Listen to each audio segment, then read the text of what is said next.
Let's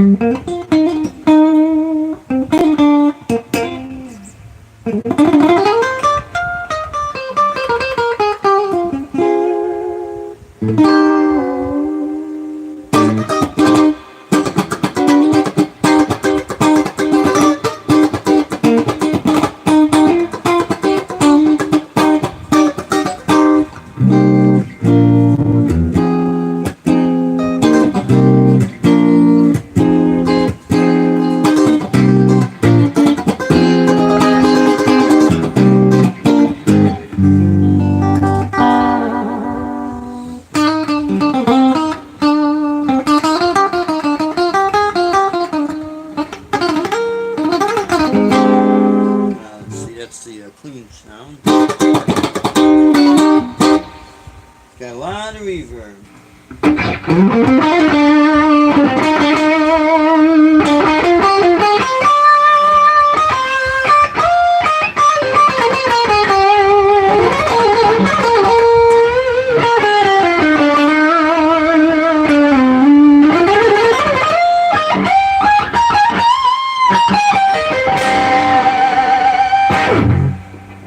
So that's the overdrive. That's with the more drive on it.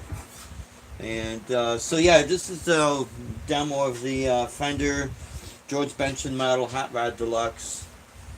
And yeah, we pulled the trigger on it. Now, okay, I'm in input number 1. My presence is at 5. Yeah, my reverb is just a little under 3. And this is the you have drive channel, then a switch that'll go into more drive. Right now I'm like this time to drive. So this would be kind of good, I guess, if you want to run a tube screamer in the front, because even though the drive is on number 12 all the way up, you can see it's not a whole lot. But when you hit that more drive switch, now the indicator light goes red.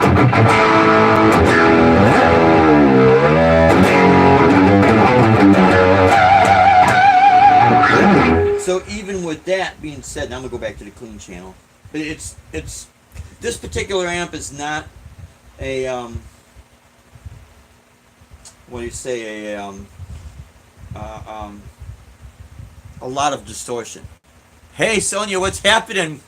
Rock on, my friends. Guess what? Yours truly, Rockin' Dave, North Fort Myers, Southwest Florida, and all that good stuff. Thank you for tuning in. What I'm going to do here with this is do a side-by-side comparison with the Digitech, one of the amp sims in the Digitech,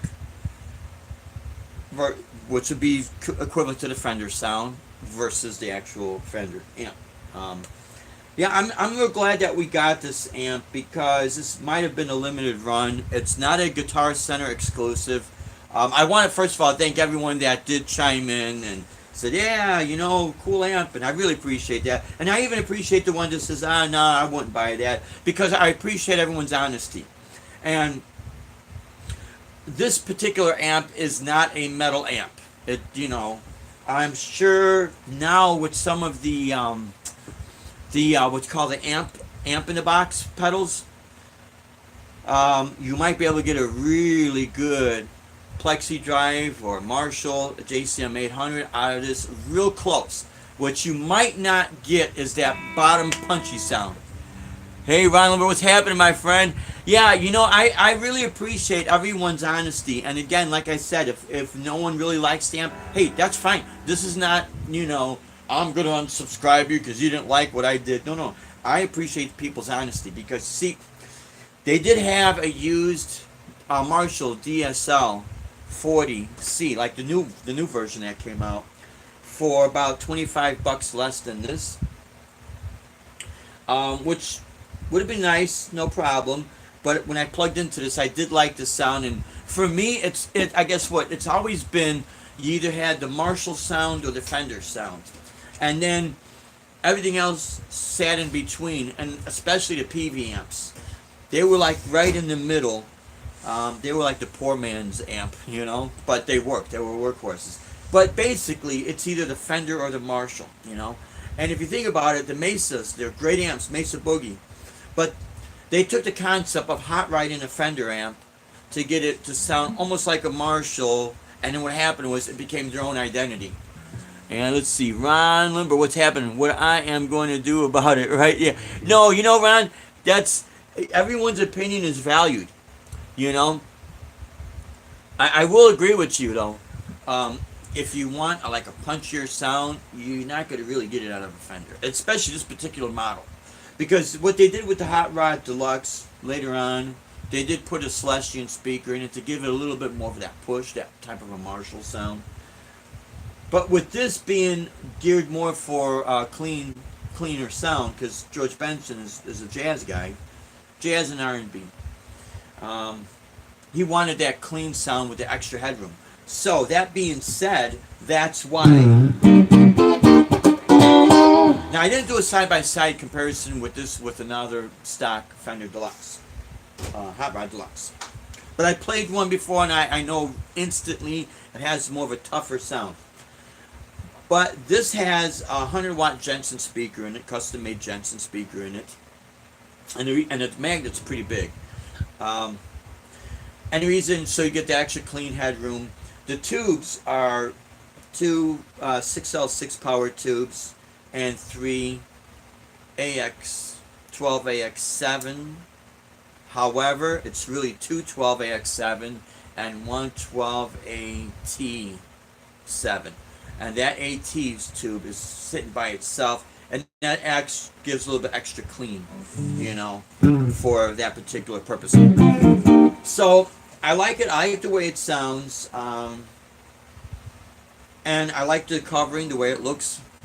Sonia, yeah, different people prefer different tones. That's a plus, exactly. And this is what's so cool about what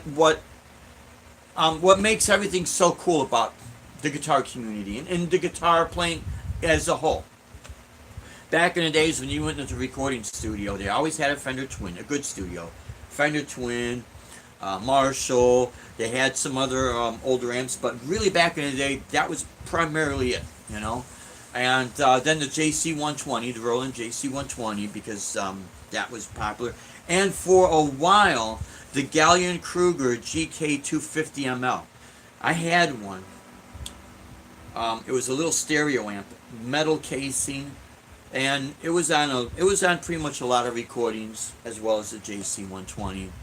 That whole era of the 80s, when they wanted that stereo core sound, a lot of it, they were using stuff like that. But what's particularly nice about this, I like the cosmetics of the amp. I like the fact that I can look at the controls. They're facing me. Hey, Dry Heat 480, what is happening, my friend? Thank you for tuning in. What's also nice about it, it's a black face with white lettering or gray, real bright. So you can look at it instantly. You're not confused of what you're looking at. I like that simplicity,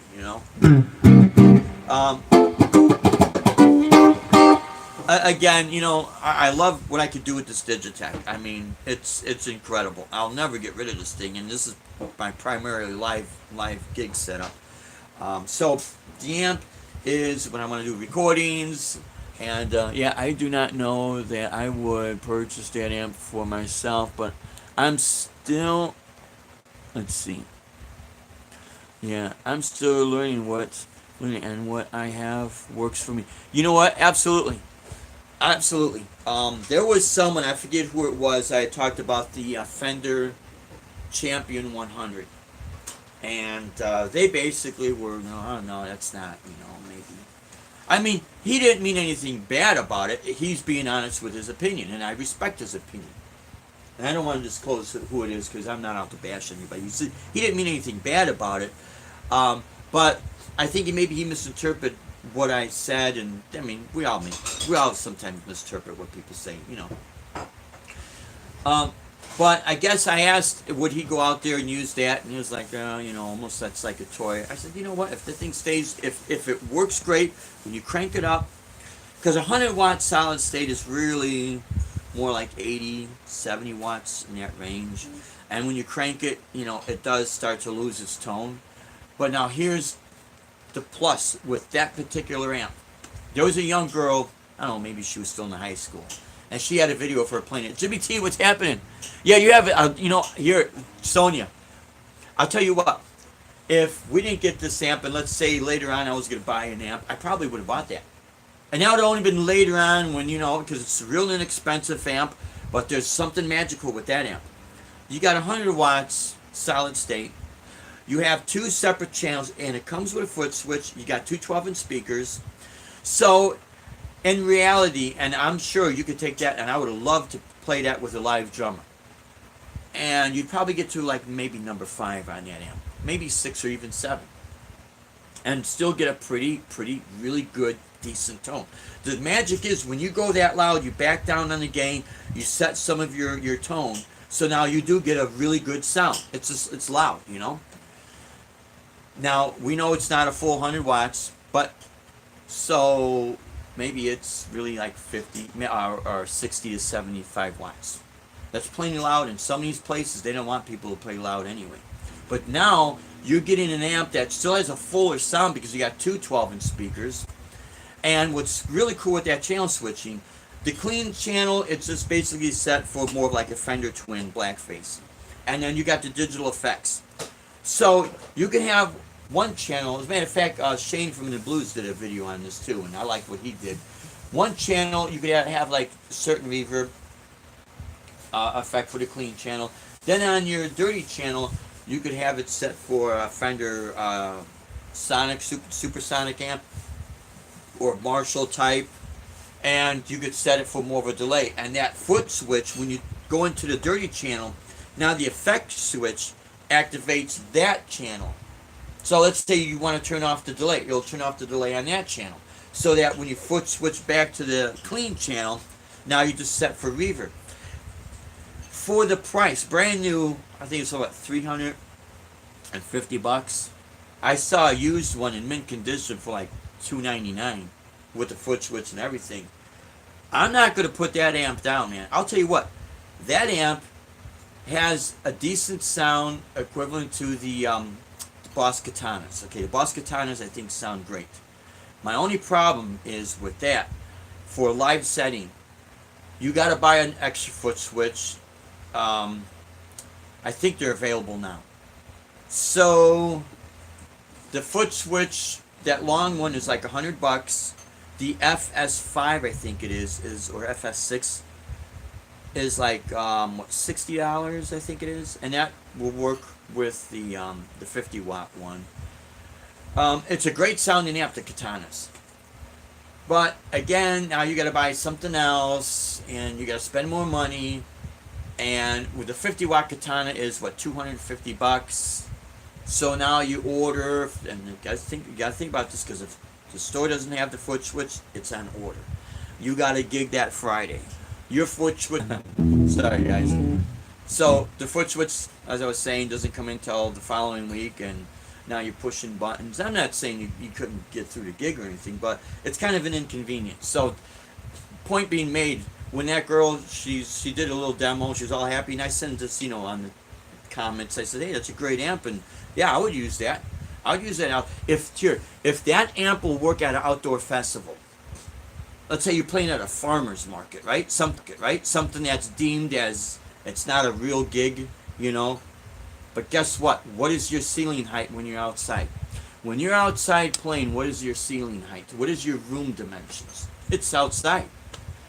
So, I don't know, my friends. If that amp will work good, let's say at a farmer's market, or your friend's backyard, and you're still able to crank it up, let's say it's number 6, right? You got the drummer going.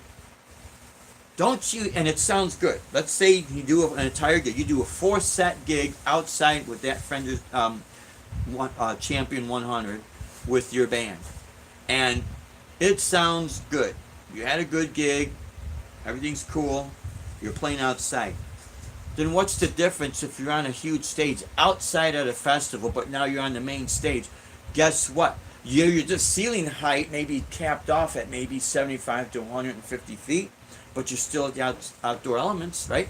And you could have maybe an SM57 or maybe a higher end mic in it. It's still going to be the same thing. So I don't like raining on people's parade. If that's all they can afford and the amp works, go for it.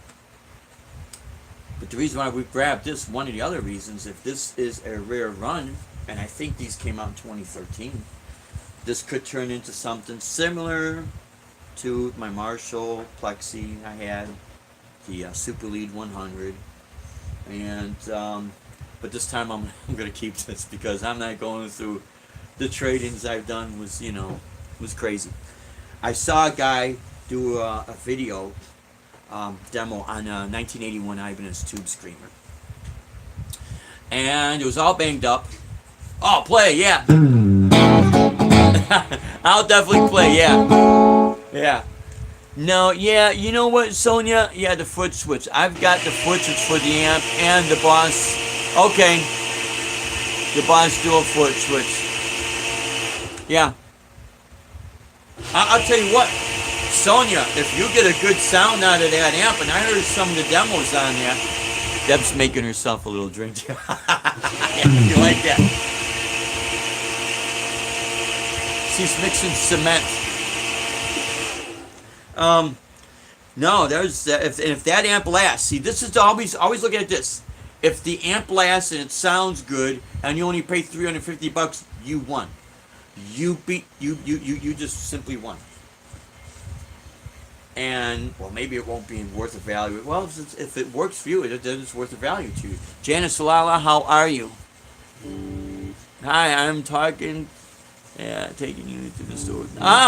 Yeah. Hey, you know what? You could YouTube it, and go live, or just YouTube the video, and I could send the comments. Because here's the reality: you have to look what's within your budget, and then if it's something that you like, and for this, we like this amp. It's maybe a real rare run, so we grabbed it. Who knows? Maybe in 10, 20 years, it's not gonna be worth anything. But I'm gonna keep it in mint condition, and maybe it is. But I didn't just buy it for that. I really like the amp, and I was very fortunate that Deb says, "Okay, yeah, let's go ahead and grab it." Yeah, you get the credit, sweetheart. But what I was to say is this guy with this Ibanez Tube Screamer, and then I'm gonna do a quick comparison, guys. So I just wanted to say a few things. You guys gotta be very careful that's out there, okay? I think this guy's pretty legit. I think he's a great guy. I unfortunately I did subscribe to him. I forgot his name, and I apologize about that if you're watching. That could have been the 1982 model Ibanez Tube Screamer. Maybe it is an 81. I don't know. And I do remember that the Ibanez Tube Screamer I had was a little bit narrower than the one he had. That was, first of all, when he was talking, showing it. The first thing I did, I looked at the size compared to his hand, because I remember exactly how mine looked. And then I kept thinking in my mind, I hope he flips it upside down so I could see how the battery access is. He flipped it upside down, and sure enough, it's kind of like the newer ones where it's got the little compartment door, and you could change the battery. Okay. They might have done that in 81, 82. They really might have done that. It's been so long. But mine, I had to take off all 4 screws to change the battery. And then I sent him a message, and he says, wow. And mine was a little bit banged up. Nothing bad, But he said, yeah, the ones that are even nearer, the nearer ones, is even worth more money. So he said, I think it was going for $1,500, the one he had. And then he pulled up on Reverb Nation, I think it is. Some of them are going for $2,400. And I'm thinking, okay. Now, he just said the one I had was worth even more. Wow. And of course, I'm getting ready to have a heart attack. I'm saying, I paid $35 for this thing. 1980, 79, 1980. I'm pretty sure it was 1980. Yeah, it had been 1980. Because it was my first guitar effect pedal. My second one was my Crybaby Wah from Thomas International, Chicago, Illinois, which thank God we still have that thing. And that's older than the Tube Screamer. But, so maybe the Tube Screamer I used to have, now it's worth maybe $3,500 as opposed to $35. But see, when it came out, not many people like that pedal. Because, man, it was almost like taking the drive. Here, I'll do the drive. And then this is almost how the thing sounded. Now, if you think about it, we're talking about the years of 1980, 81, 82, 83, and metal's coming out, British Steel was out, Unleashed in the East, Judas Priest, Iron Maiden's coming out, and you listen to those albums, when they're playing the rhythms, you see how clean that sounds? That's how the Tube Screamer sounded into a clean amp. Of course, she had to dirty it up.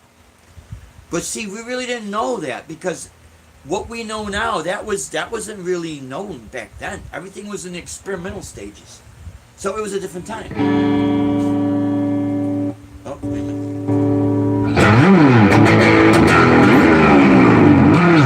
So that's what I mean. So now it's worth a lot of money. My old Marshall's worth a lot of money. My old Gibson Flying V's worth money. So my old Ibanez Artist is worth money. So grabbing this, the other side of the coin, that might be worth something. Who knows? But what I wanted to say is when you start looking at vintage gear and it's on the internet, be very, very careful, guys. Very, very careful. Because, and I'm not saying anything bad about this guy, so if he sees this is not on you, my friend. No, no, no. If someone told you, I wish to God I would have kept that Ibanez pedal, because I would have taken it apart right here. Showed you, look, this is really what it is,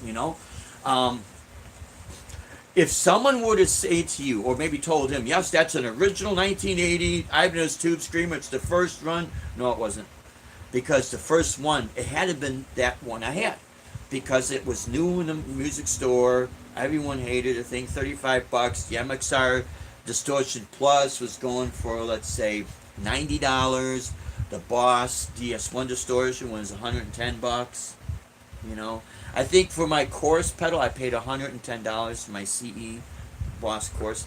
And now they call it the Wazacraft or Wazycraft or whatever it's called, But you see, back then, it's what you got now, but now it's not 10 times more, but it's almost doubled in price, She just finished her drink. So, I mean, it's interesting what's happening out there. If you got old gear, if you could keep it, do it. Please do it. You do not want to be looking back and say, damn. And, we don't realize how fast time goes by, When you have some of these young kids, and I would tell some of the younger kids, I'd say, hey, do you remember when you were in high school? Yeah, I graduated like 3 years ago. Doesn't it seem like it's yesterday? I remember I asked this one girl. She goes, yeah, it does seem like it was yesterday. I told her, well, see, this is how life is going to be.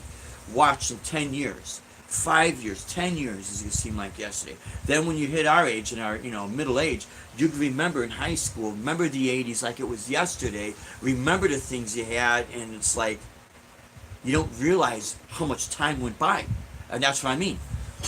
So 130 Dear Dario guitar strings. I'm missing some people's chats. Dry Heat. I would recommend it. Yeah. I have that too. Let's see. Oh, Dry Heat. I really appreciate it, guys. Hey, Jimmy T, what's happening? My opinion is just really off of what I've gone through. That's basically it. And you know what? A lot of people say this. There's no really right or wrong way to do anything. It's how you approach it and how you're able to make it work for you in those situations. To me, what a piece of crap gear is, what it really is when you plug into it and it's fizzing and popping and you got to bang on it and bang on the side and walk over to this side and it works, but as soon as you go over here, it's fizzing and popping and then there's something wrong. But other than that, I mean, Mr. Peavy said it best when the Tone King interviewed him a few years back. And he asked, Lewis asked Mr. Peavy, well, why don't you do a reissue, And then Hartley Peavy said, well, you know what am I going to do? Bring back the Bandit 65, but in a red Torlex covering? Isn't it the same amp that I already have out there? He likes to move forward and, I understand that. And but I also understand the reissues because some of the stuff would be kind of cool to see again, So you don't have to pay ridiculous amounts of money on some of the stuff. Now, an amp that I do like is the Origin 50 amps. I do like those, the Marshalls. and I kind of like them better than this new version of the Plexi. I do like the Plexi, but the thing I didn't like about my Super Lead 100 is you had those 4 inputs. You had to take a little patch cord and jumper into it and plug into that. And then if the patch cord went bad, you didn't know if it was your main cord or the patch cord or was it the inputs. It was like crazy, you know. And the fact that the Origin 50 has that tilt, and it is a 50 watt amp, or if you get the 50 watt head, even better. And it's got an effects loop, and it comes with a foot switch to boost up that. So you're getting a little bit more stuff that's kind of practical for now, while you're still getting a little bit of that vintage tone, you know. Sonya. Oh, please check the chat. Okay, yeah, I will. Sorry about that. Let me go ahead and check these chats. Okay. Okay, let's see. Drahi, Dave, could you please go back to my last question? Thanks. Okay, let's go back to your last question. Sorry about that, Drahi. Oh, I am suffering from incurable and losing the use of my hands and legs. I use 9s to 42s. Would you recommend turning down maybe? You know what? I would. Dry heat, I would. Try that and see what's happening. Because you see, if you're having that type of a situation, and if it's becoming a little bit difficult to push down on the strings, go with a lighter. Go with a lighter gauge and make life easy for you, you know? And then see what's happening there. You know, you're going to get some people that might say, oh no, man up, do this, that. No, well, you know what? If you got situations that it's a physical, you're suffering something from a physical injury or something, don't kill yourself. Because then you hurt yourself. Now you can't play at all. And then the guy that just says, well, you should have manned it up. You know, now, what's he going to do? Oh, sorry, dude, you know. Do what's going to help you. And I'll tell you what. I had 11s on my Les Paul. I still have 11s on my Epiphone Les Paul, but I went back to 10s on the Gibson, and these have 9s. And maybe it's because the longer scale, they don't feel bad at all. I'm thinking, okay, maybe I've passed a point in my life where I already built my fingers up. I'm comfortable in my playing. I don't feel like I got to try to prove myself anymore. There's something magical about that. You could kind of get rid of all this weight on your shoulders that you prove to the world that you're Superman or whatever the case might be. And at the end of the day, no one really cares, but you're going to care. So if it's bothering you, Dry Heat, try the 8s. And I think there are 7s out there as well, you know. No, do what works for you. This is the magic about playing guitar. Since it's such a physical... you're making contact with the actual strings.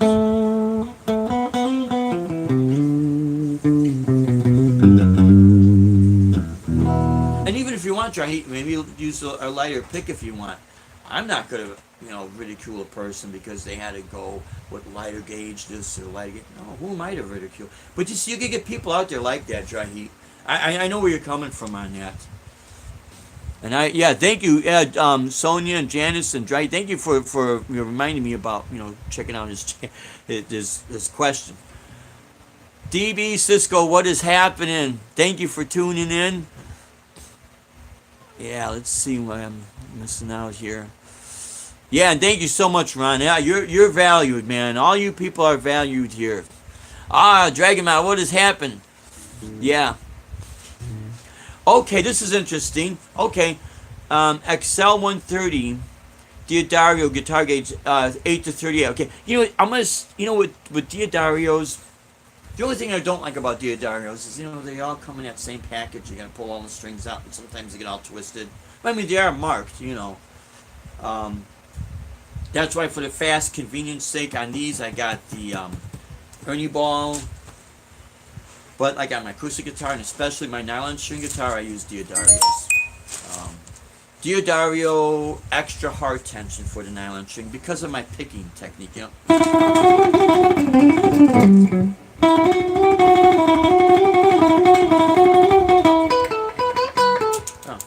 It's right around the clock, Think about it. Those were the real shredders back then. They didn't have distortion. Plug right into these. I kind of forgot how it went, but way off. But it's getting that, picking hand. But that's why I like the extra hard tension, um, because the strings are not so wobble. Because if anyone played a nylon string guitar, you'll know what I mean with the pick. You know. Let's see. Question further up.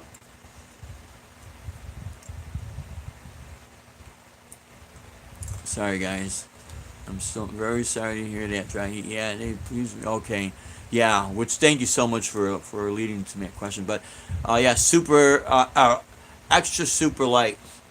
So yeah, Dry Heat, and anyone else that's out there, be very careful on some of the advice that is happening in this generation. Okay, um, if anyone has taken classical guitar or studied classical guitar, self-studied, and would have the mindset of the early days. It was extremely rigid. You had to sit. Well, when I play my classical, I'm always sitting like this because I get better leverage and it's just more comfortable for me. But they would always train you, had to be like stiff like a board and that, and proper posture, and you will get good control of the guitar. But now lately, in my soundboard magazines, which is geared for nothing but classical guitars, there have been people who are physicians who've been writing articles in there saying, hey, we need to rethink certain things because I want to say, especially since maybe the 80s, or maybe a little later till now, you have all these kids and people doing multiple things, not just music. And of course we know what's happening, how the music is. But anyways, so they have to do multiple things. Some have worked construction jobs like Ed Dana, recovering from that, and probably you too, Dry Heat, whatever has caused you to have these injuries. And then I would have guitar students that would be involved in sports, dance, and all kind of things.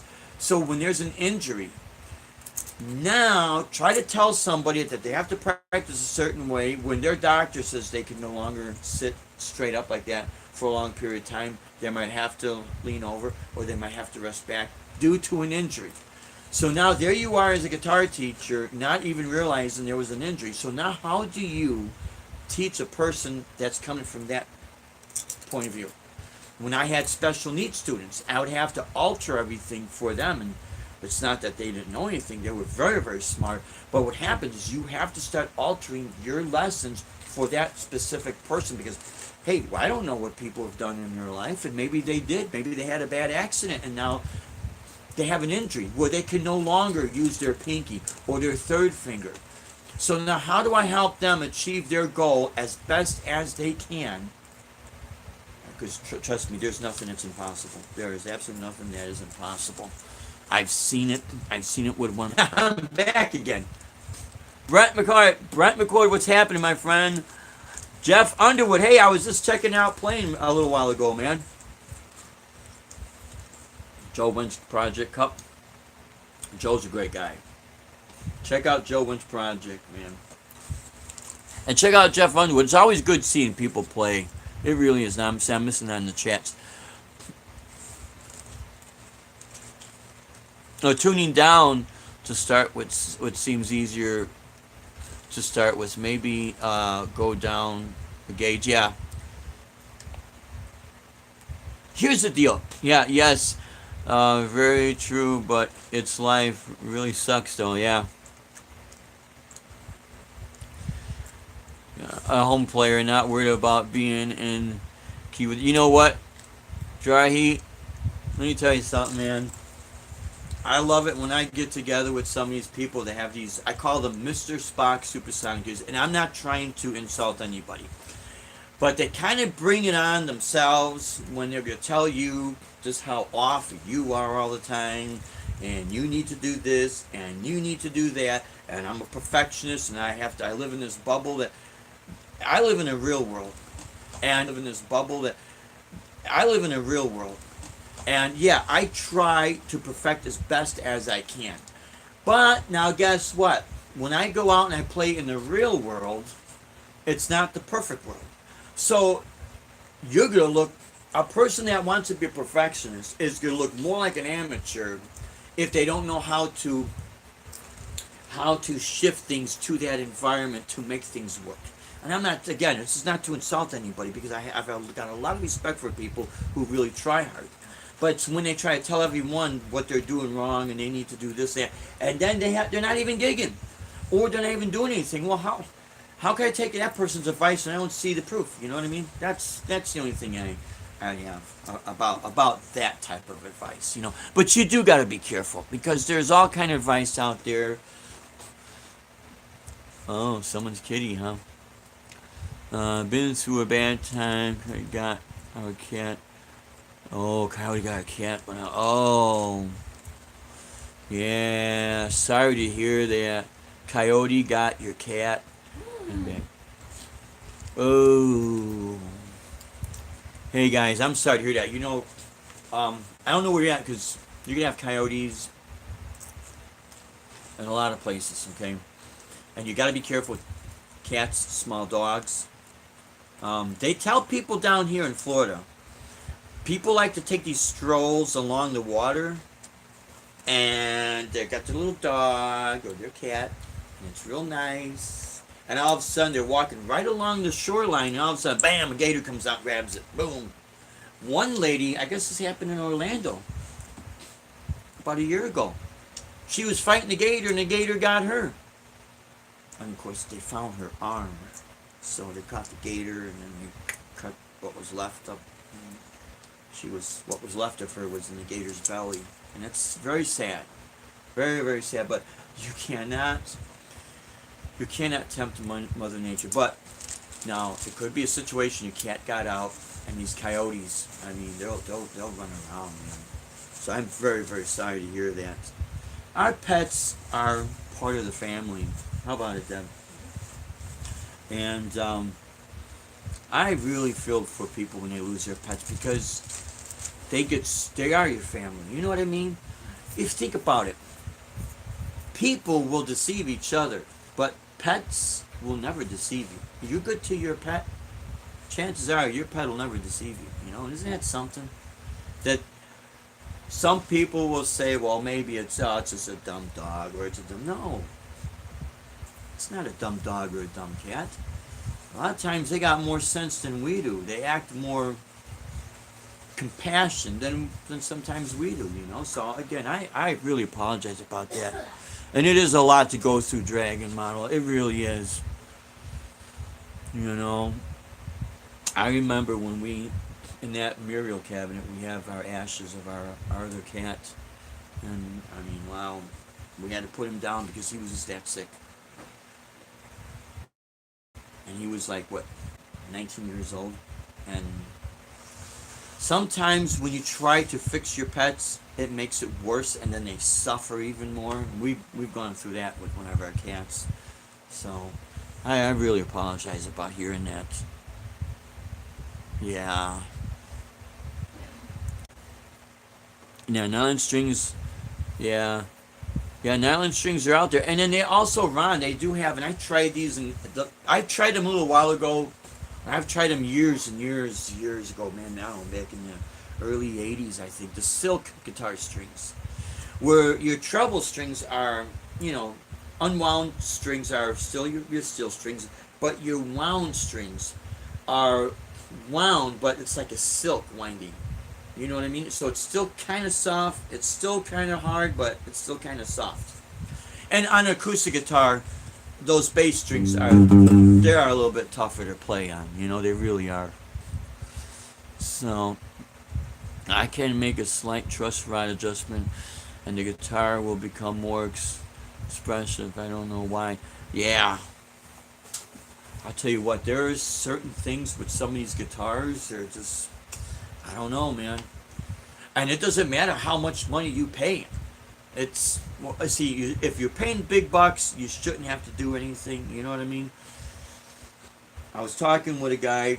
Actually, he was interested in this amp too. And he plays down here. He plays some outdoor gigs, mostly indoor gigs. He's got a 73 Telly. And I said, you know what, I really wouldn't use it too much outside. But I said, but that's me. It's not that it's not a great guitar. It's just with the humidity down here. It's, oh my God, it's so hot. And it's just, you're going to trash an expensive guitar. Get something that's cheap. Get something that's cheap and just kick ass at it. You know what I mean? And then all the doubters, they'll still have something to be doubtful about, but maybe they'll understand why. Because when you're playing, you're constantly gigging, or you're in a weather that's so hot, or even weather that's cool. Why would you want to destroy an expensive instrument and then let's say you don't have the money to replace it?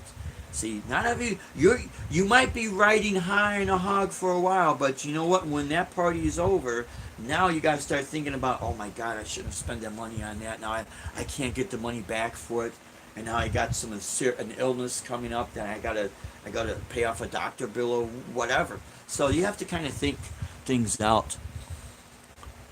But yeah, Dragon Man, I hope what I said about when people have to be careful with their pets, that wasn't directed to you. I'm sure you're a good person. Accidents do happen, but there have been people down here that it's like they tempt the gators. I don't know. Why would you want to do something like that? They had on the news yesterday a couple of guys on the golf course, and they showed it. They were playing golf, and I don't know, this thing was probably about 8 or 9 feet, man. Here comes this gator walking right through the grass, real nice, and they're looking at it. A lot of the kids have told me down here, it's not like they're going to bother you. If you leave the alligators alone, they'll leave you alone.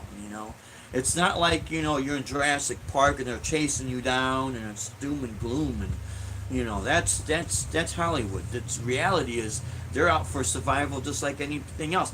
And someone had told me when you're standing above a gator and that gator's looking at you, in their mind they're seeing, oh my God, look how big that creature is, and we're like, oh, look at the teeth on that thing, So they're just as afraid of us as we are of them, because we stand so high and they're right on the ground. It's when someone told me usually the female or a male gator, when you're real hungry, they'll go on attack mode, or if you're messing with them, and then they feel like they're backed in the corner, then hey, it's survival, and boom, then they pounce. Oh, they also say don't run over. If you see a gator across the street, laying in the street, don't run over, because you'll blow out your tires, because they're thick skin. So I missed on some of the chants. But yeah, this is not a bad amp at all. Now, I do want to give a couple of shout outs to my new subscribers. I didn't get a chance to write anything because last night, the last minute, well, I'm going to say at least two and a half hours before, or maybe 3 hours before the gig, I get the phone call to do the gig where I used to play at. So I'm like, okay, I'll take it because we just bought the amp. So I figure, okay, well, I'll make some money back, and you know what I mean. So I took the gig, and then this morning I was in rehearsal with this church that's down the road. So I'll play with them tomorrow morning. I go in rehearsal 7:30 a.m. Tonight we're doing our show with RUI. Mike and I were playing at the Anchor Inn.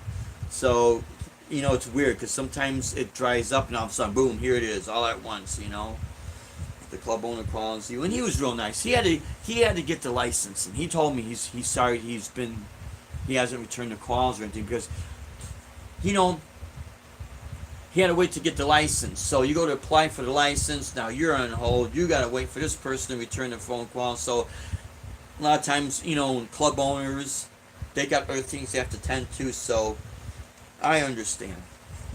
I don't take anything personal. But yeah, so I didn't get a chance to write down my whole list. But one of the guys I definitely want to give a shout out to is Robert's Guitar Dungeon. He's been going live the last couple of times, and sometimes I miss it, so sometimes I have to watch the playback. Of course, Joe Wentz and Jim Guidry and Guitar Hack and Jeff Underwood and Phone and Guitars, Picker's Hat, Ed Dana. I'll remember some of the other names. I really apologize about that. Good people. Again, Jeff Underwood.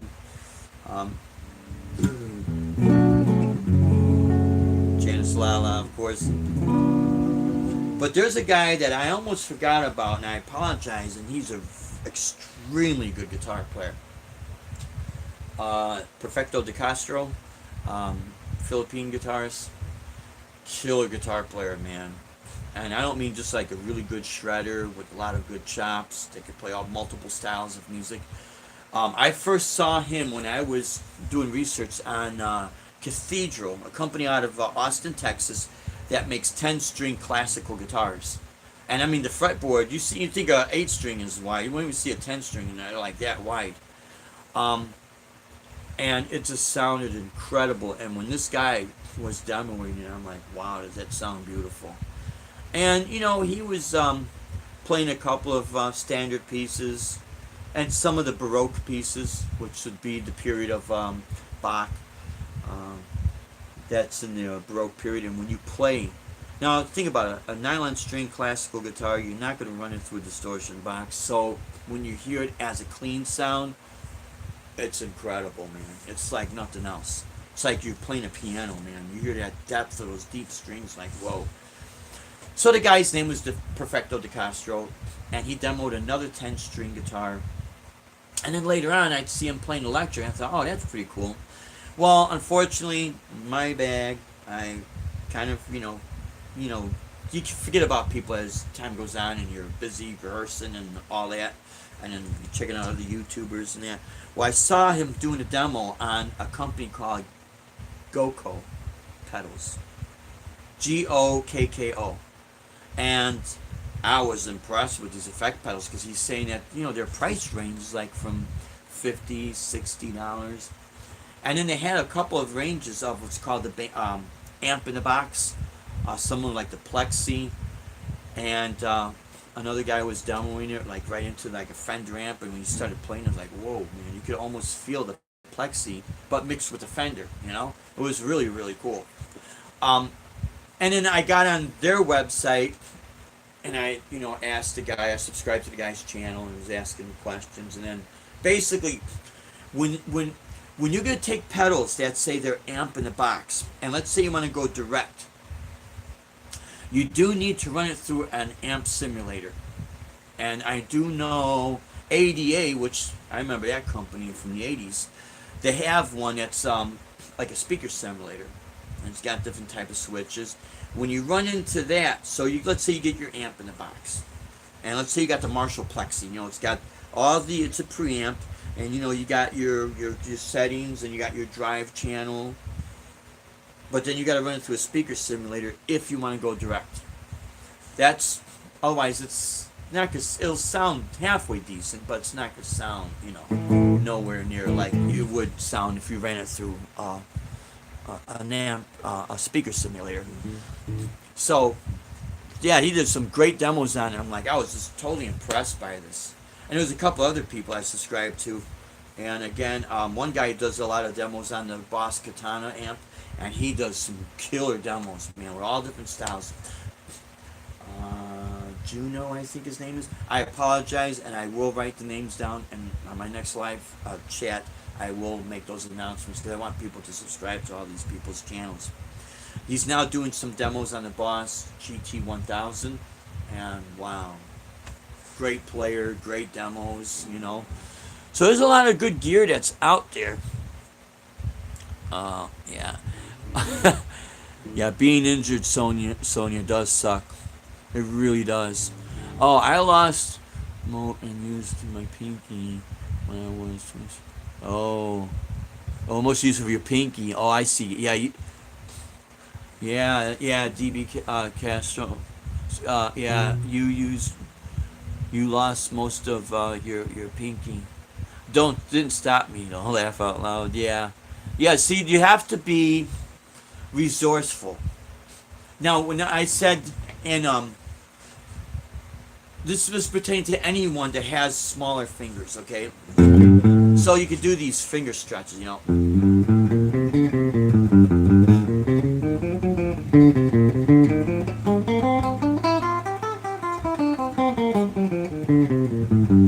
Now, sometimes I'll rock my hand a little bit if I feel like I can't stretch it. Or, as you get older, your body changes. Everything changes. So now you're in this phase of life. So now you have to accommodate this point in your life.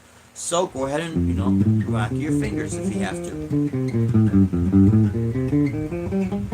If you want to achieve that, I think one of the worst things to do is to watch some video of someone that's a lot younger than you, and even though that you're an accomplished player, now you want to jump on this other stuff, and now it's like, damn, I can't do this or I can't do that, and now you run the risk of really damaging yourself.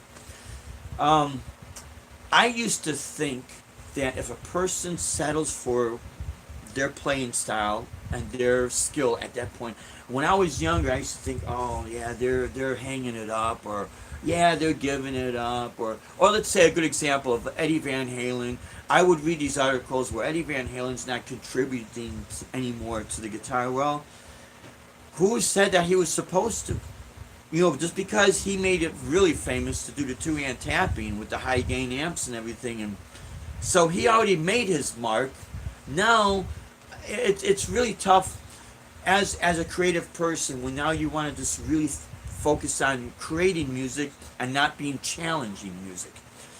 Now you're in a different phase, and now you have the things that make you you, and from a learning curve, or maybe it's the repeating the same old things, and I understand that. But you see, when you close your eyes, and if it's the same old patterns, but each time it seems to take you somewhere different, it still has that magic. And what's great about someone not saying Eddie Van Halen's situation, and I'm not saying his financial situation, his playing situation. He's comfortable with his playing. He doesn't want to start to go out sweeping with his toes or anything like that. He's comfortable where he's at. Now the magic comes where I could be creative and I could just, man, just write this music so when a person closes their eye, like, man, that did sound nice. You know what I mean? So at some point they got to kind of, technique and feel has to meet with each other, and there's this balance so that when you play, you don't have to feel like you're always going to be joining the Olympics, you know, because that will drive a person insane. And then they quit, you know. I used to have a book on competitions. It was written by a guy that he won one of the classical guitar competitions.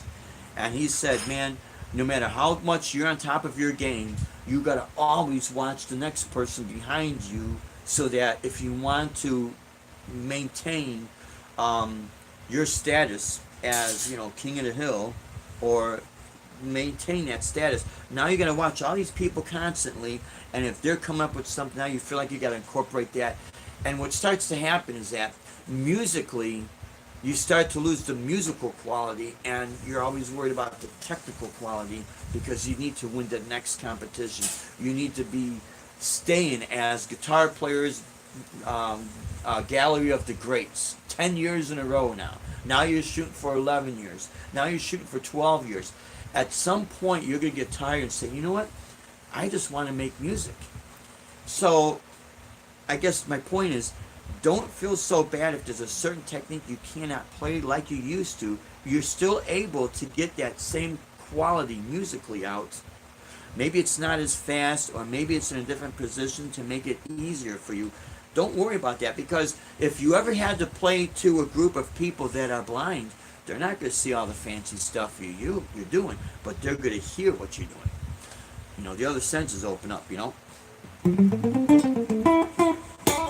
So that's, you know, kind of helps that. But yeah, I wanted to give a shout out, especially to, I think now he goes perfect to Castro. He's a great guitar player, man.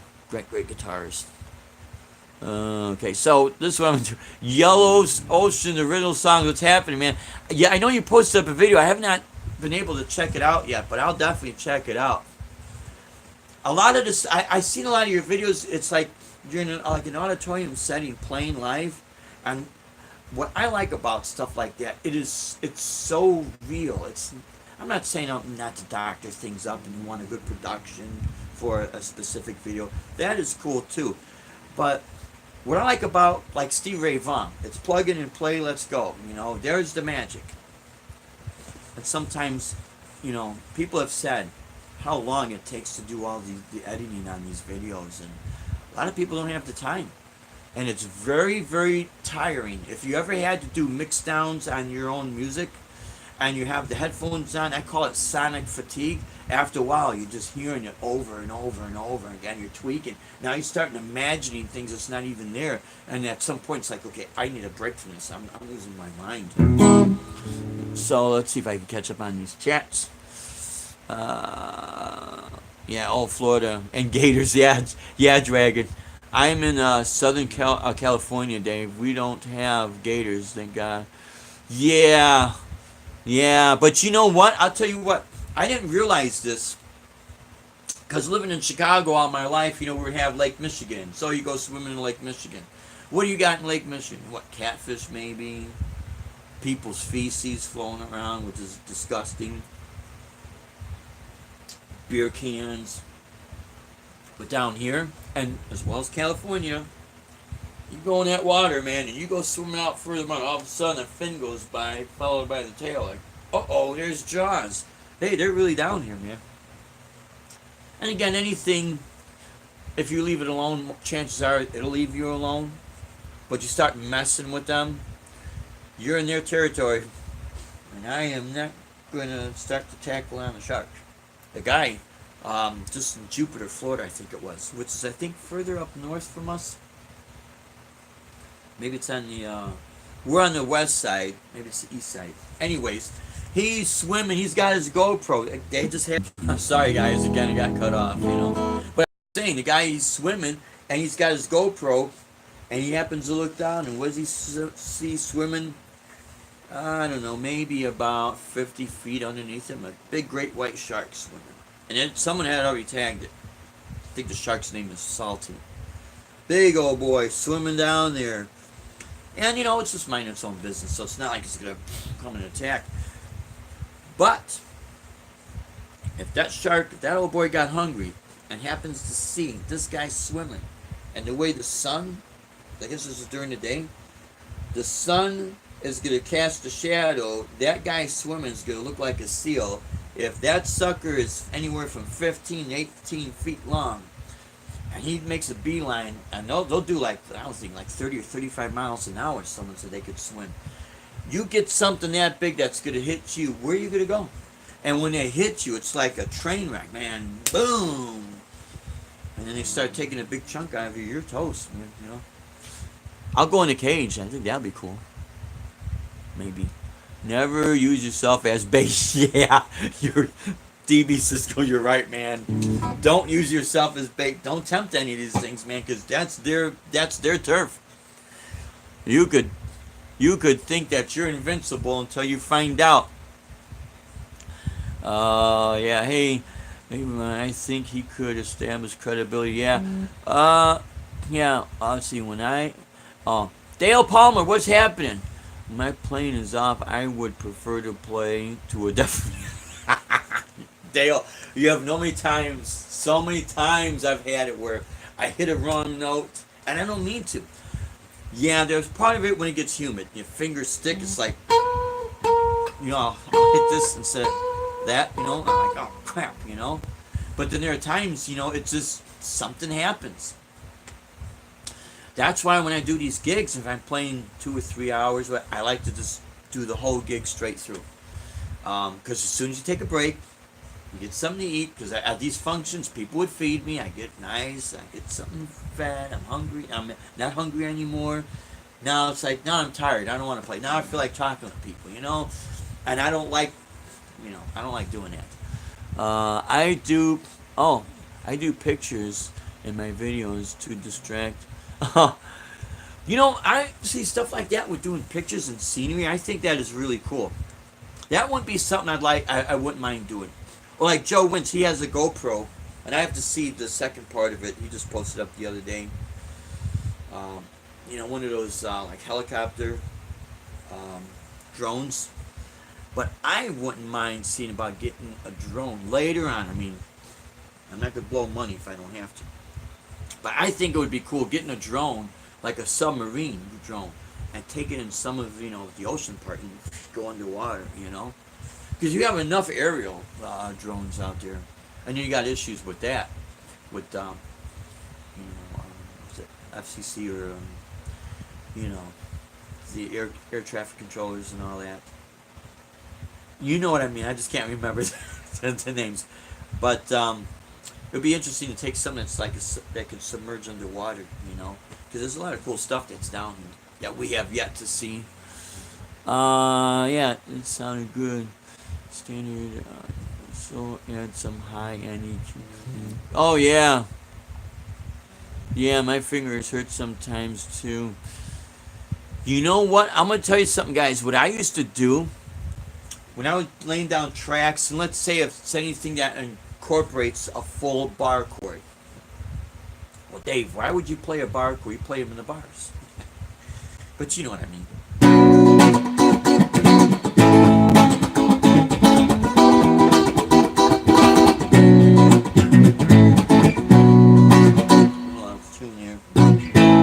But after a while, that pressure. So if the song is basically 4 to 5 minutes long, and it's basically centered on all bar chords, okay, so you're playing that, let's say 5 minutes straight. After a while, it's going to get a little tension right here. So I've had that happen. Now that's guitar recording guitar 1, pan it to the left. Now I'm going to record guitar 2 and pan that to the right. Guess what? Same chord progression to fill it out. The exact same thing. You're doing the exact same bar. It's the exact same situation, And then, okay, you make a mistake. Oh, crap. Now you got to go back and do it again. So this is what I mean. To record a song, a 5-minute song, it depends how many takes you're taking. It could take all day. And it depends if someone's paying you top dollar and they want that supersonic sound. Now, you could be all day, or it could take a week, because they're real particular, So, Dave, also, would you be... Oh, excellent used cars. Well, I used to work at a pawn shop, and I remember selling some of the guitars, but I remember half these guitars had like 1 or 2 strings, and I told the guy, if you had some strings on some of these, you might be able to sell it a little bit easier, So, okay, you think you could restring them? Yeah, I could. I'll give you a job. Okay. So I would restring them and sell them, and yeah. But what I found out is I would not tell anyone what was, I thought, bad about it. Now, obviously, if you're plugging in and playing and it's not working, you can't lie about that. I mean, you're busted. You know what I mean? If you try. But I would not go and tell anyone, well, you know what? This really is not, it's a simulated maple neck. So, and they're not really good frets. And the pots. And meanwhile, the person that's going to buy the guitar has no pots. What are you talking about? I don't smoke dope anymore, Or I don't, my pots and pans, what are you talking about? And as long as who's going to buy it, when they plug in, they do this. I got volume. I could turn it down. There's no scratching. I know that sounds good to me. Do you think they're going to care about what kilohertz or whatever? And I should remember this because I did change out a couple of, pots on my guitars. But it got to the point where it's like, you know what? There's old saying, if it's not broke, don't fix it. Now, unless you want to beef it up, there's nothing wrong with that. Absolutely. But when I would be selling some of the stuff, and they only got like $125, I'm not selling them a Cadillac. I'm selling them what they're going to be buying. So I'm going to tell them what's good about it. And then if they ask me, is it comparable to this? And I'd be honest about it. But then at the same time, I would say, but look, it plays good. If you're going to use this in the worst neighborhood in the world, where as soon as you're done, you're going to get jumped and they're going to rob you, why are you going there with a $6,000 Paul Reed Smith or something like that, and knowing your risk? Why would you do that? Well, yeah, it's true. Yeah, I like the guitar. Okay, I'll buy it, that's all. No, I'll tell you what, the secrets of sales, I don't, it's hard for me to say that. I don't know if there's secrets. There's just you being honest and knowing what to say and when to say it. I guess really that's what it is. It's kind of like when you go to apply for a job, are you going to tell that guy that is going to hire you everything bad about you? If you do that, they'll say, okay, well, thank you for coming out. We'll keep in touch with you, And then as soon as you walk out the door, they say, wow, this guy doesn't have any confidence in himself. If he doesn't have confidence in himself, how am I going to have confidence in him, I mean, I can't use him. Sorry. That's why you got to be careful what you say about yourself. I'm not saying be egotistical. Never do that. But don't be like a Debbie Downer, like, oh, I just this and I'm that, and then you're trying to sell yourself to get a gig. And meanwhile, you just lost your job, so you have to rely on this to pay your bills. It's very competitive, and that's when you have to start looking at what your strengths are. Sell yourself on your strengths. Don't be belligerent. Be respectful. But as soon as you start opening up your mouth and you say, well, I don't really this, and I can't do that, and it looks like you don't have that confidence, they're gonna say, I can't hire you because you're telling me that behind closed doors. What's it gonna be like as soon as you hit the stage? Well, the lights hit you, and it's like, now what do I do? And if people start throwing money to invest in you, they better not see that. Or what's even worse is, and a lot of people do this, and I'm not knocking them, but my advice is this: never, never announce your mistakes on stage. Never do that. Never, never do that. Don't do that.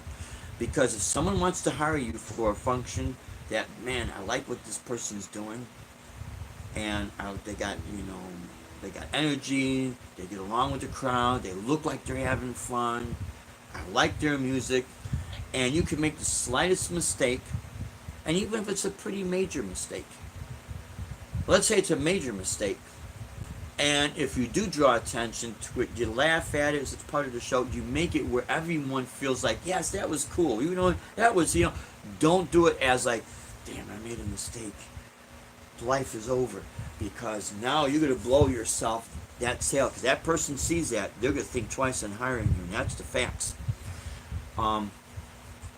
A good lesson for people who perform live, if they ever want to learn how to, after you make a mistake, keep going, keep that positive energy, keep that smile on your face, if that's what your part of your act is, keep going.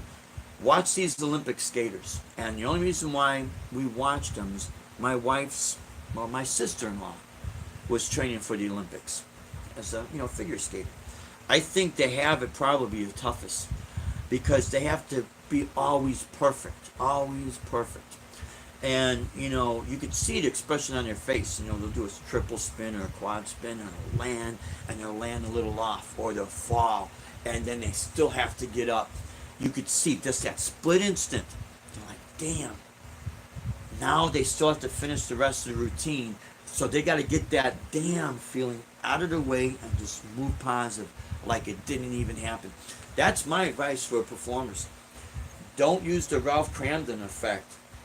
Now, I'm not saying that's an excuse to go out there and do nothing but hack everything up. No, don't do that. But as soon as you do that, and let's say that you want to take your music to these extreme levels. You want to get to these Vegas shows or these high-end shows, or that's your goal. And there's nothing wrong with that.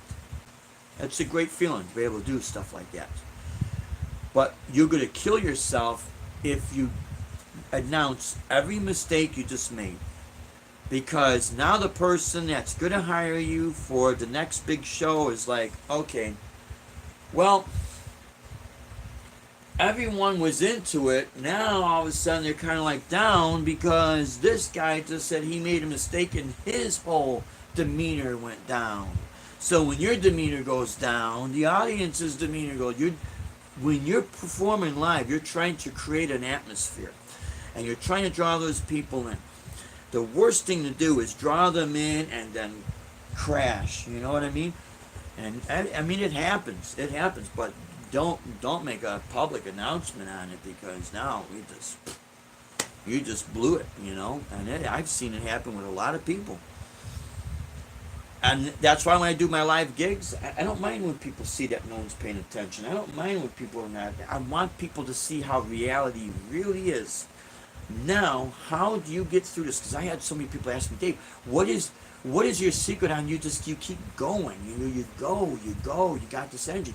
And it's not all the time. There are times I get in bad moods, and there are times when I'm not feeling up to par, but I just try to move forward, because to me, that whole feeling, it never left me when I was a kid.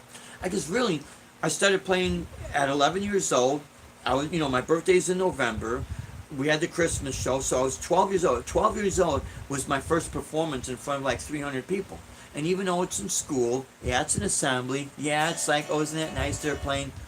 Never discredit it as a performance, because, especially now the way the bars are, there's more people at that or that grade school, elementary school auditorium than what's at some of the bars, you know. So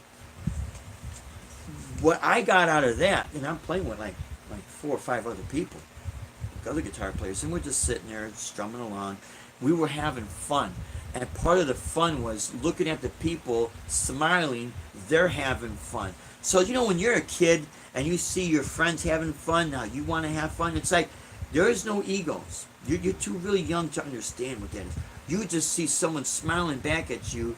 They look like they're having fun. No, you want to be their friend, you know. So it's like everyone's having fun. That feeling never left me. And I'll tell you what, I thank God it never left me, you know. I hope that helps people out there. And I'm missing on the chat. Let's see. I am like way behind. Okay, so now, this is what I want to do, guys. None of us means to hit wrong notes, but it does happen. Yeah, Dale, it happens. It happens, man. I don't care who they say they are, it happens.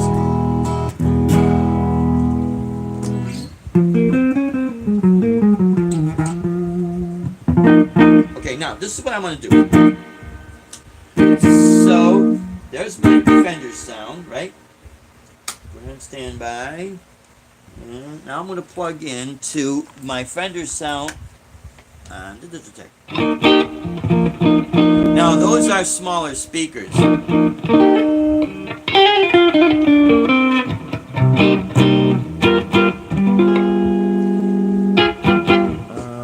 I have the treble cranked up a little bit? So sometimes when you're doing a comparison on stuff, I'm running through the Roland KC 110, and it's got 6-inch speakers and stereo, and it's got a tweeter and a horn. So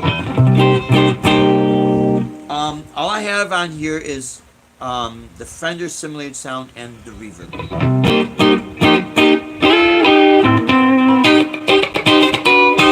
Now I'm going to go to my treble pick, my bridge pickup, and then the coil tap.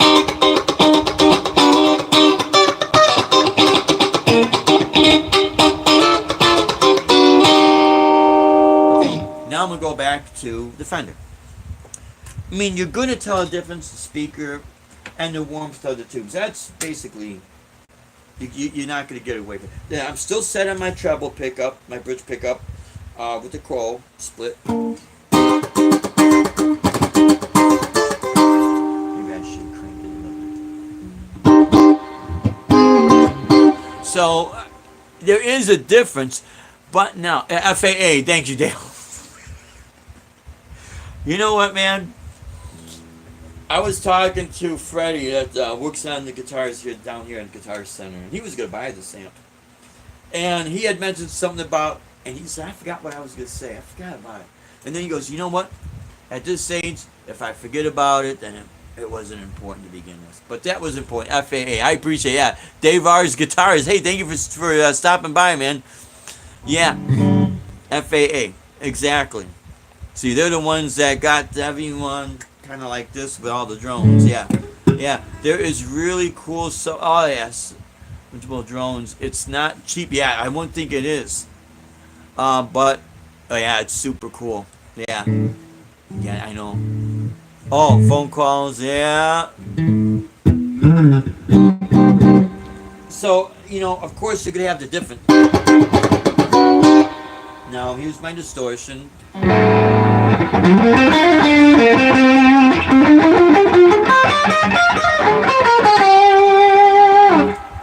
I'm going to try to play the exact same thing off of the Digitech. I'm not going to use any delay or anything, just an overdrive.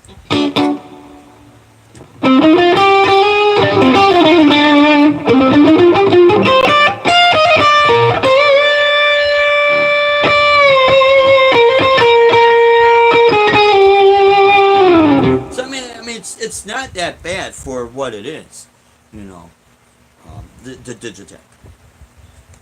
And of course, a lot of the other amps sims out there, they're not going to sound exact, but they're going to get close to it. So I'll still use my floor processor. I won't use the amp. I don't know if I'll use that the Blue Monkey. I might just see. If not, I don't know. Maybe it'll just be here in the house. Tim Fergal, what's happening? They should put out dummies filled with. Oh yeah, yeah. It sounds so. Yeah. Oh yeah. Won't pay for it. Yeah. You know what, Tim? I agree with you, man. I haven't seen any. I saw some dolphins. When I was driving. When I was still driving for the school district, I go over Matlacha Bridge, and here comes the dolphins out of the water, real nice, and like, oh, that's so cool. Now I'm gonna be driving for a charter tour bus company, and I do like that work. I really do. What I do like about outside work of the music, there are times that's my alone me time. Because usually when I'm driving a car, I don't listen to any music. Or if I put it on YouTube, I'll try to put what you guys got on, and that's how I catch up with some of the stuff. But sometimes it's real hard for me to use my phone. I don't, I can't really do that legally. I don't. I pay attention driving. But what's nice about driving, or I'll have the news on, but otherwise I just nice and quiet. Because when you're around music all the time, there are times you do need that break. Because otherwise, it's like, whoa, it's too much. You go nuts.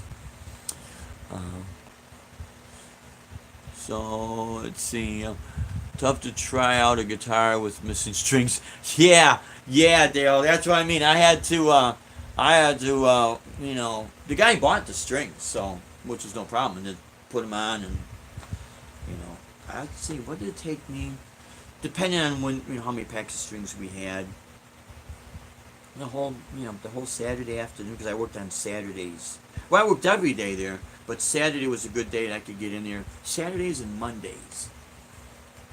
Or maybe Tuesdays. It's been a long, long time. Because usually on Mondays, it's the weekend, and people would blow all their money. So guess what? They're broke, so they got to pawn something, So here they come, I never try to underrate someone's guitar. Yeah, oh yeah, I might keep them from playing or making them. Yeah. Brett, I told this story, and this is not to say anything bad. I try not to mention names, but I was only at one NAMM show, 1989, Chicago, Illinois, at McCormick Place, and I was actually an unknown guest in the Gibson booth, only through a friend. And because he played keyboards and they wanted to demonstrate their Phytech or Phytone or Phantom, whatever the hell it was a guitar synthesizer. So I'm there in the Gibson booth playing. And it was a great experience, don't get me wrong. But then one of the guys he was very famous session guitarist, wrote articles for Guitar Player, and everyone has heard this guy play from TV's commercials, the TV shows, radio commercials. Well, there was a guy there with his red Ibanez Destroyer, and I had an Ibanez Destroyer, but mine was blue. But his was a little bit better than one I had. Red with cream colored pickups, and he had it set maybe for his act, for his way of playing. But this is all this guy could afford, right? So he sees this session player in the Gibson booth playing. Now it's his turn to play. He goes up to him. And the way they had it set was this huge area. So I was sitting over here, the session player sitting over there with George Van Epps was playing there. A lot of the jazz cats there. And they were really nice guys, man. But this guy comes up with his guitar. He says, Mr. So-and-so, man, I admire you. Would you please play my guitar? It'd be such an honor. He gives the guy the guitar. The guy picks his guitar, starts playing. Man, this is a piece of crap, man. How do you play this thing? Ha, ha, ha. He looks at all, the people that are somebody in the industry. They're sitting there, ha, ha, ha. What a joke is this? The expression on this guy's face was like, he sank. I'm like, I saw that and I was disgusted. Now, I was much more shyer, more quiet. But I think if that would have happened today, and if I'd been in there, I would have gone up to the guy and said, I'll play your guitar. I'm nobody. I'll play your guitar. I bet you'll sound great. And I'll either do one or two things. I'll try it first, do this one-on-one with the super dude and tell him, dude, you don't do that to people. You don't degrade anybody, especially in front of all these people. What the hell's wrong with you? And of course, the other side of me, if I were to say something and he would get combative with me, and if I was in a bad mood, I would just right there in front of everybody. You don't ever do that to somebody, make them feel like they're small. If it wasn't for that person, you wouldn't be in the position you're at right now. And that's why it gets me with these people with these egos. I have no problem now telling someone what I really think in person. I'll even do it on YouTube live. Here it is. Not because I want to be a jerk or anything, but how wrong is that to do that to somebody, you know? But other than that, I stay away from stuff like that. Do you know what I mean? But there are times when you're going to find yourself in these situations and you're going to scratch your head like, I can't believe I just saw that. And that's what I thought. I couldn't believe I just saw what I saw. And ever since then, I never read that guy's articles. I would never have anything that had anything connected with this guy. I totally pulled myself away from that person because he showed his true colors. Because, you know, even if you have a bad day, you could be at least polite when someone looks up to you. You could still be that polite person. But when I saw that, I'm like, oh, this is how this guy really is? Okay, bye. Adios, my friend. You're not the only game in town. And that's the thing with a lot of these people. They need to understand it. They are not the only game in town. So never let someone put you down. But see, I don't like saying a lot of that because sometimes they can get me in trouble. Hey, we got Brian. Let's see. Brian Cote, what's happening, man? I've never played more than $400 for guitar. Yeah. I'll never forget one of my best friends, my best guitar buddies, Andy Rios. He would always tell me, Dave, it's a cheap stuff, man. You can still make it work. Now, he bought his 1979 Ibanez Iceman Paul Stanley model for $500, brand new, with his PV Classics with the built-in phase shifter. $500, so $1,000 plus tax, you know. Brand new, man. And then he gets some of the cheaper pedals, you know, because after you spend $1,000 and, you know, you're working class and you're lower working middle class, you know what I mean? You're almost on poverty level. You don't have a whole lot of money to buy fancy stuff. And I think that's what the magic was with our era and some of the areas we grew up in. We never had a whole lot of money. So we had to go with the cheaper and expensive stuff. But you know what? We were excited. It was an electric guitar. Wow, how cool is that? You know, or this pedal or that pedal, you know. So we had to make it sound good. And we had to put ourselves, I guess, in that little dreamland area, but meaning that you're going to make this work and it's going to sound good. That's what we had to do, you know. I think that's what that's what they need to come back to. Because we need to have, you know, the thing I could see with NAMM, I think NAMM is a great thing, although I like vintage guitar shows much better as far as guitars and amps and pedals. So Janice Lala, I appreciate you sharing that with us. NAMM is really cool, in my opinion, to make your contacts. And there's absolutely nothing wrong with networking. Nothing wrong at all. But I tell people, Deb's been... How many NAMM shows have you been to? You remember? No. But you had the booth. So yeah, and you go to his after NAMM parties. And you know all the egos and all the crap. And was it really worth it? She says no. So I tell people, you know, and I think Ben Coombs said it best. He went to NAMM, but he was more excited about meeting the other YouTubers as opposed to meeting some of the stars. Now, granted, you do have some of the new stars out there, and people like Perfecto De Castro is a real nice guy and is down to earth. He's a great player. You do have that other sector that, yeah, you're going to meet some primo players and some fantastic personalities that they're just going to be appreciative because you appreciate them. You do have that. But keep in mind, you're going to run into these egos, and that's what makes it so sad because, my God, you know, did you come out of your mom's womb playing the guitar? Really? You didn't, you know? So at least respect those that admire you, because as soon that's the biggest turnoff, man. That is the biggest turnoff. And then if you gotta spend a gazillion dollars to go there, so you could say I stood next to, and when the fan blew, I could smell her perfume or his cologne. Yes, what an honor. It's like, you know what? That's fine, but that only lasts that moment in time, and it's gone. Because you still have to go home, and you still have to face your world, you know? So that's why it doesn't faze me anymore, you know? When they start paying my bills, then I was like, oh, okay. You know? So that's what I mean. When people buy my merchandise, when you people buy my merchandise, you're more important than these people. Because who's paying my bills? You know? The superstar, if he or she never buys my stuff, I'll still respect them, but they're not paying my bills. If you people buy my product and it helps support me, you're paying my bills. You become more important than them. See, always remember that. And then always remember too that when you go from fan to guitar player, now you're their competitor. You're not just no more their fan.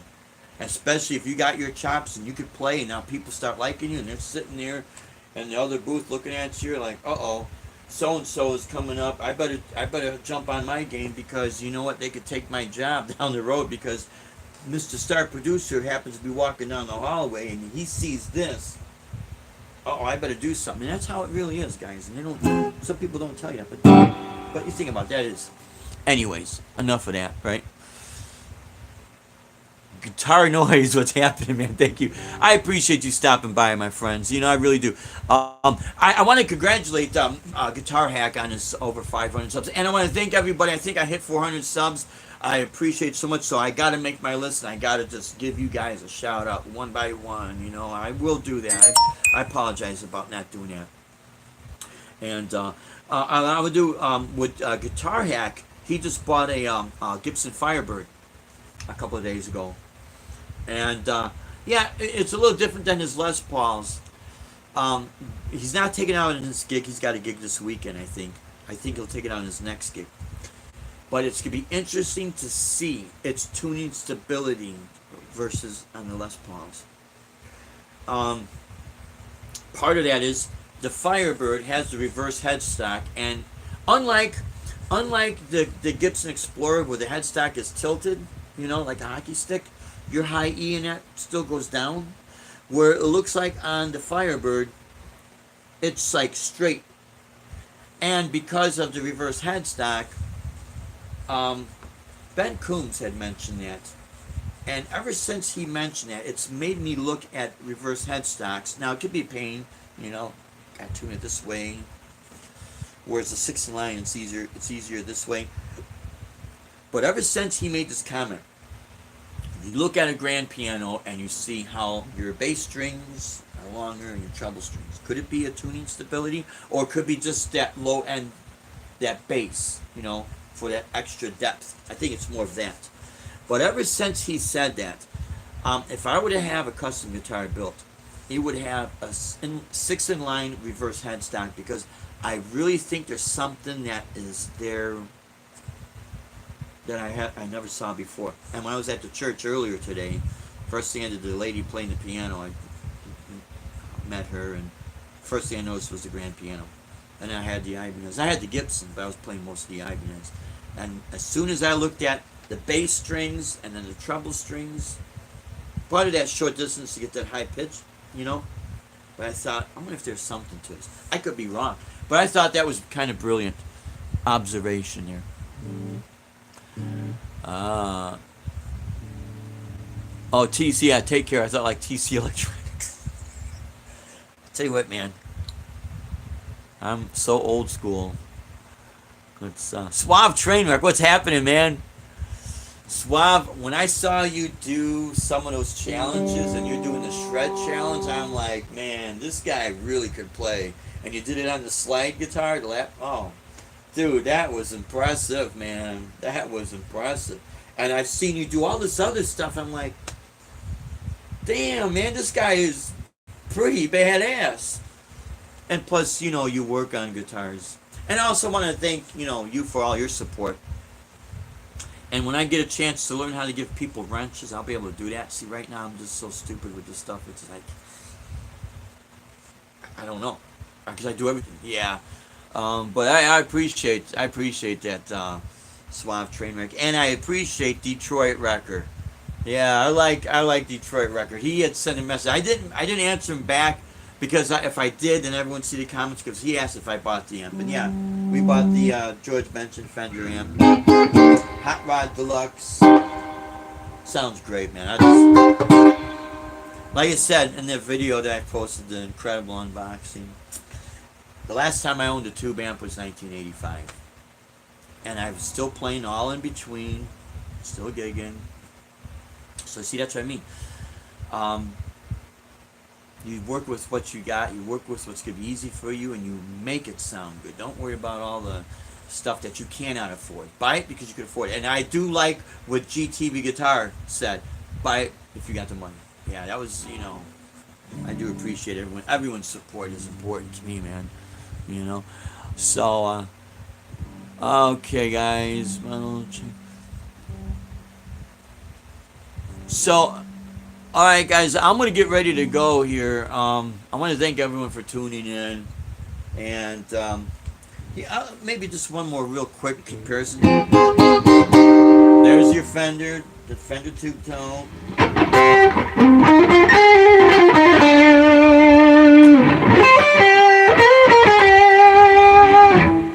Again, you clean sound with the neck pickup. And then here is the Digitag simulated Fender sound.